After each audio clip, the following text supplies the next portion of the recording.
আল্লাহু আল্লাহু কি যে মধুর নাম, ধরার তামা মনি মুক্তার, পান্না হীরায় সোনা দানা, হয় না তাহার দাম।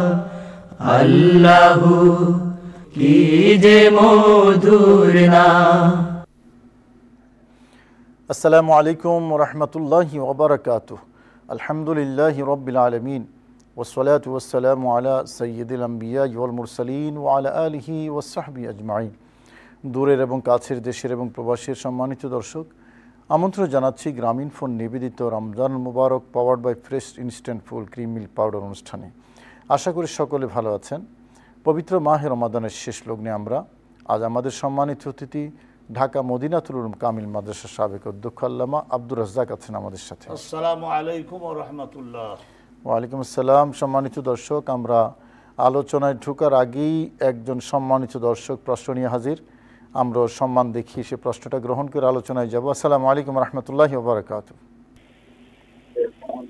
ওয়ালাইকুম আসসালাম। আসসালামু আলাইকুম রহমতুল্লাহ। হুজুর। ওয়ালাইকুম আসসালাম হুজুর। হুজুর আমার প্রশ্ন। হ্যালো, আসসালামু আলাইকুম রহমতুল্লাহ। হুজুর আমার প্রশ্ন যে ধরেন যখন হুজুর আমার প্রশ্ন আমি দর্শক আমাকে শুনতে পাচ্ছেন? আসসালামু আলাইকুম রহমতুল্লাহি ওয়া বারাকাতুহু। জি জি হ্যাঁ শুনতে পাচ্ছি। জি একটু জোরে বলুন। হুজুর আমি যশোর থেকে বলছি। জি আমি যশোর থেকে বলছি। আমার প্রশ্ন হুজুর, আমি ধরেন আমরা যখন বসতাম না তখন নামাজ পড়তাম, কিন্তু অনেক নামাজ হয়তো ৫ ওয়াক্ত জায়গায় ১ ওয়াক্ত বাদ গেছে। সাউন্ডটা পাচ্ছি না কেন যেন খুব স্লো আসতেছে টেলিফোনের সাউন্ডটা। টেলিফোনে কোথাও কোনো ডিসকানেকশন আছে? আরেকবার একটু বলুন তো। হুজুর জীবনে হয়তো অনেক নামাজ বাদ গেছে, ৫ ওয়াক্ত জায়গায় ১ ওয়াক্ত বাদ গেছে, ২ ওয়াক্ত বাদ গেছে। এই নামাজটা আমার তো গোনা হিসাব নাই, আমি কিভাবে পুরা করতে পারি? ওকে, আমরা এটা দিয়ে শুরু করি। অনেক নামাজ কাজা গিয়েছে, তো এখন তিনি কি করবেন, কি দোয়া পড়বেন, কি করণীয় ওনার? আলহামদুলিল্লাহ ওয়াসসালাতু ওয়াসসালামু আলা রাসূলিল্লাহ। শুধু দোয়ায় কাজ হবে না। একজন বলছে যে হুজুর আমার বয়স হলো এই 93 চলে, এর মধ্যে আমার যতটুকু স্মরণ পড়ে আমি বছর ৩ নামাজ শুরু করছি আর বাকি সব কাজা। তা এখন এই পরিস্থিতিতে অগণিত হিসাবের বাইরে মাসালা হলো যে এখন প্রত্যেক ওয়াক্তের ফরজটা তো পড়বেনই, সুন্নতে মুআক্কাদাটাও তো পড়বেনই। এরপরে আপনি নিয়ত করবেন আল্লাহ আমার জীবনে যত ফরজ নামাজ কাজা গেছে তার প্রথমটা পড়তেছি, এ কথা বলে ফজরের আগে একটা ফজর উঠাই দেবেন। জোহরের আগে যত জোহর আমার কাজা হয়েছে সর্ব অগ্রের জোহরটা আমি পড়তেছি। আসরের বেলা ওরম বলবেন, মাগরিবের বেলা, ইশার বেলা, এইভাবে আপনি দৈনিক ৫ ওয়াক্তের সঙ্গে ৫ ওয়াক্ত উঠাতে থাকেন। মহাকোটিপতি যদি আপনি হয়ে থাকেন তাহলে নামাজের বাবদে এক ওক্ত নামাজের বাবদে একজন লোকের খানার বাবদে আপনি হিসাব করে দিয়ে দিতে পারেন। একজন ব্যবসায়ী সম্পর্কে আমি জানি, তিনি বলছেন যে হুজুর আমি ওরকম ৬০ বছর নামাজ পড়ি নাই। তো বললাম যে এত টাকা করে ওক্ত, তাহলে দৈনিক ৫ ওক্ত ৩০ দিয়ে গুণ দেন, ১২ দিয়ে গুণ দেন, মানে বছরের ওই হিসেবে আপনার ৬০ বছরের নামাজ। ভিতরটা সহ যোগ করলে তো হ্যাঁ, ভিতরটা সহ ওটা বেতের ওয়াজিব নামাজ, এই ভিতরটা সহই আলহামদুলিল্লাহ এটা উনি দিয়ে দিলেন পুরা জীবনের কাজা দিয়ে। আল্লাহর কাছে একটা ওসিলা তো প্রতিষ্ঠিত হলো। একটা ওসিলা যদিও দুর্বল হয়, তবে নামাজের তো আসলে কোনো রিকভারি নেই। নামাজের রিকভারি নামাজ ছাড়া অন্য কিছু না, নাই, কিন্তু এটা রিকভারি হয়। তবে এইটা এই কাফারা বা অন্যান্য কিছু যখন আমরা বলি, এইটার সুযোগ নেওয়ার সুযোগ নেই কিন্তু, যে ঠিক আছে আমি নামাজ না পড়া কাফারা দিয়ে দিলাম, টাকা পয়সা আছে, না, এটা হবে না। নামাজের বিকল্প নামাজ, সুতরাং নামাজই লাগবে, নামাজই পড়তে হবে। আল্লাহ সবাইকে সঠিক সময়ে নামাজ পড়ার তৌফিক দান করুন, আমিন। আসসালামু আলাইকুম রহমতুল্লাহি ওয়া বারাকাতুহু। আসসালামু আলাইকুম রহমতুল্লাহ। দর্শক আসসালামু আলাইকুম রহমতুল্লাহ।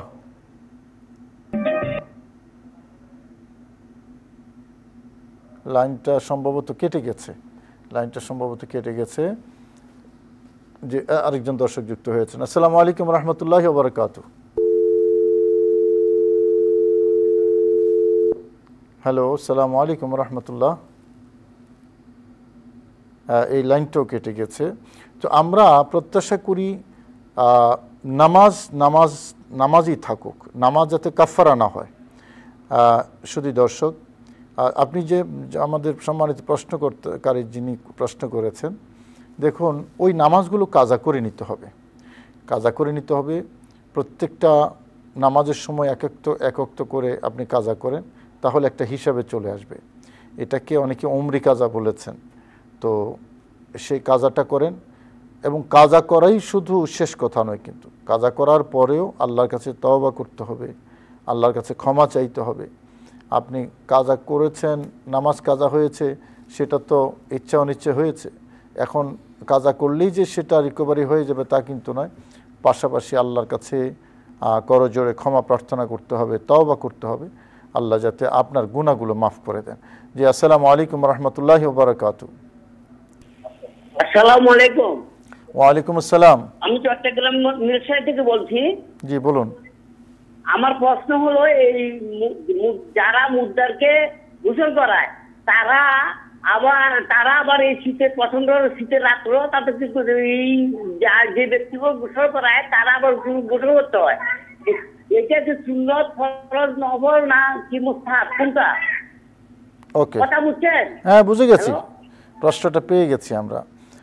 আল্লামা আব্দুর রাজ্জাক, যারা মৃত ব্যক্তিকে গোসল দেয়, তো একটা প্রচলন আছে তারাও আবার গোসল করে, এটা কি সুন্নত, ফরজ না ওয়াজিব? এটা অনেক সময় দেখা যায় যে মুর্দারের দেহের থেকে কোনো ময়লা বের হয়ে ছড়িয়ে ছিটিয়ে যে লাগতে পারে, এই সাবধানতা হিসাবে বা মনের পরিচ্ছন্নতা হিসেবে গোসল করা হয়।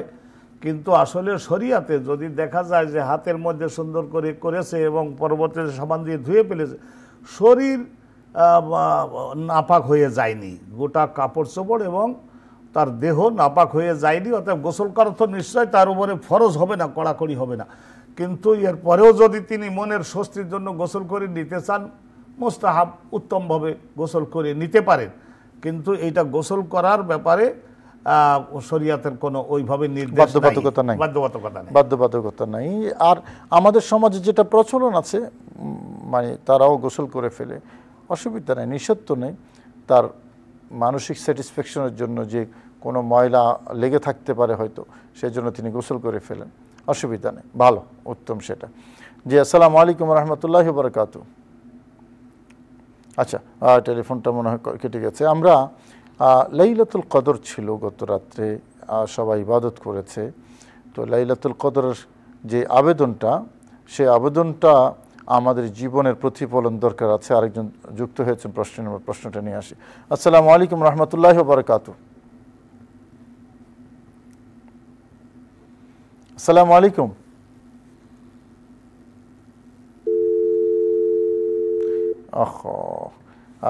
লাইনটা আজকে বারবার কেটে যাচ্ছে।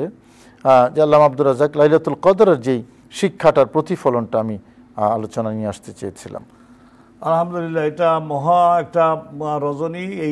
এই যুগের মানব গণ, ইমানদার গণের জন্য আল্লাহর দেওয়া বিরাট বড় এটা কিসমত, জাহি কিসমত যেটাকে বলা হয়। হযরতে নবী পাক সাল্লাল্লাহু আলাইহি সাল্লামের কাছে জিবরাইল ফেরেশতা জানালেন যে বিগত জমানায় যুলকারনাইন ছিলেন এই ধরনের 5 বছর, এই 500 বছর পর্যন্ত তিনি দেখা গেল যে আল্লাহর বিষয়গুলি বাস্তবায়নের জন্য জেহাদ করেছেন। বাকি 500 বছর দুর্বল হয়ে যাওয়ার পরে তিনি একটু দৈহিক ইবাদত বেশি করেছেন, রোজা নামাজ। তো এখন এইসব ঘটনা, আরও এটাও বলা হয়েছিল ইন্না রাজুলান ফি বনি ইসরাইল, তারও এরকম 1000 বছর, কিন্তু 500 বছর এই রোজা নামাজে, 500 বছর জেহাদে। তো এইসব শুনিয়ে নবী আলাইহিস সালাম বলেন, তো আমাদের তো সময় দিলেন না, ফিমা বাইনা 60 ওয়া 70, কাদাকাটির পরে তো আল্লাহ রাব্বুল আলামিন এইটা আহকামুল কোরআন লিল জাসাস কিতাবের মধ্যে মুসান্নিফ লিখেছেন যে আল্লাহ রাব্বুল আলামিন ইন্না আনজালনাহু ফি লাইলাতিল কদরে। আমরা একটু আরেকটা প্রশ্ন নিয়ে আসি। আসসালামু আলাইকুম রাহমাতুল্লাহি ওয়া বারাকাতুহু। ওয়ালাইকুম আসসালাম, আমি ঢাকা থেকে বলছিলাম। জি,